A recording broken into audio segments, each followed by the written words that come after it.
Vous êtes en SASU? Génial, c'est une super forme juridique. Mais au moment de vous donner un bulletin de salaire, vous allez vous affoler sur le montant des cotisations sociales. Alors que faire? On reste ou on ne reste pas en SASU? La réponse, c'est maintenant.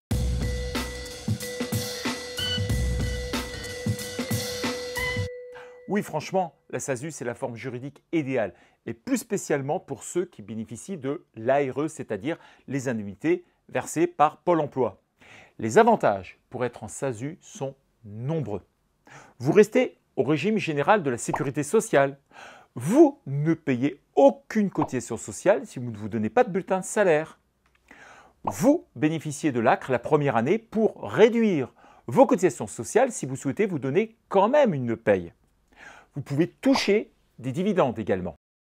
Bref, une sorte de paradis. Mais au moment où vous allez cesser de toucher l'ARE et que vous allez devoir vous payer, la SASU à l'IS peut vous paraître un peu cher au niveau des cotisations sociales. Quand vous décidez de vous faire un bulletin de salaire, votre société doit payer des charges sociales. Elles sont égales à environ 86% net de votre bulletin de salaire. Par exemple, pour 100 € de rémunération nette, il y a 86 € de cotisations sociales à payer. Je rappelle que cela correspond à vos retenues salariales et aux charges patronales de la société. Et comme vous êtes cadre et que vous ne pouvez pas faire bénéficier votre société d'allègement de cotisations, cela coûte financièrement cher à la société.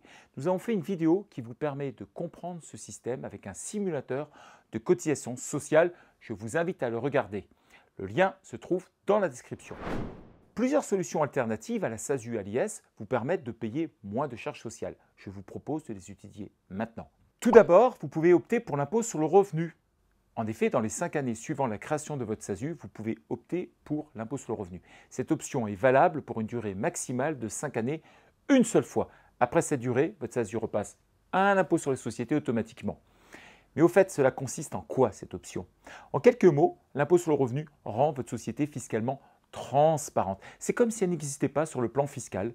Le bénéfice fiscal de votre SASU vous est transmis à titre personnel par le biais d'une déclaration dite 2035 pour les professions libérales et 2031 pour les autres comme les consultants ou les commerçants par exemple. Ce montant fiscal, vous allez le déclarer dans votre impôt sur le revenu. C'est un système qui peut être intéressant sur le plan fiscal et je vous invite à regarder nos articles et vidéos à ce sujet. Mais attention à plusieurs points. Tout d'abord, le risque est d'oublier de se verser des bulletins de salaire. Et c'est un problème pour la validation des trimestres de retraite, du versement d'indemnités journalières en cas de maladie et éventuellement des pénalités via le versement de la taxe PUMA. Nous avons fait une vidéo qui reprend tous ces points en détail. Enfin, le système de la SASU à l'impôt sur le revenu peut être changé un jour par l'administration fiscale et devenir moins intéressant. La deuxième option consiste à transformer votre SASU en EURL. Le grand avantage repose sur des cotisations sociales beaucoup moins élevées. Par exemple, au lieu de 86 € en SASU, vous payez au maximum 46 € en EURL pour 100 € net. La transformation n'est pas complexe, il vous suffit de le décider à n'importe quel moment. Ensuite, il convient de convoquer une assemblée générale extraordinaire, modifier les statuts et donner le tout au greffe du tribunal de commerce. Je vous conseille plusieurs choses à faire à ce moment-là. Premièrement, optez à l'impôt sur les sociétés si vous souhaitez rester à l'IS. Par principe, l'EURL est un impôt sur le revenu. Deuxièmement, allez voir votre assureur, votre courtier d'assurance préféré. Et il ne faut pas se mentir, les cotisations sociales sont moins élevées qu'en SASU, mais en contrepartie, les prestations sont moins bonnes. En soi, ce n'est pas gênant, mais il faut l'anticiper.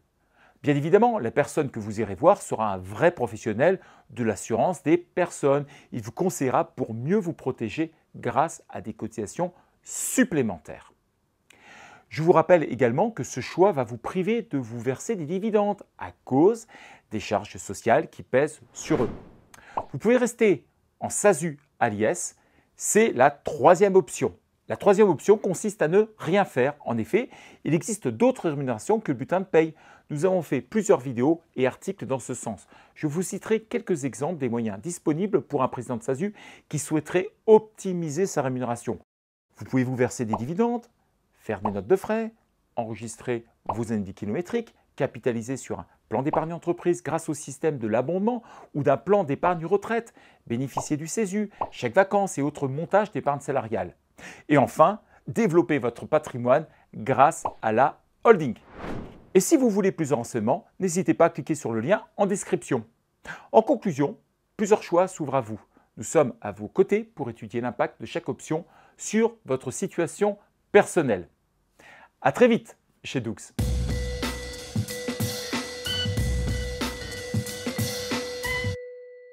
Vous avez aimé cette vidéo? Super! Je vous propose d'aller voir directement la prochaine. Et puis, n'hésitez pas, abonnez-vous sur ce lien.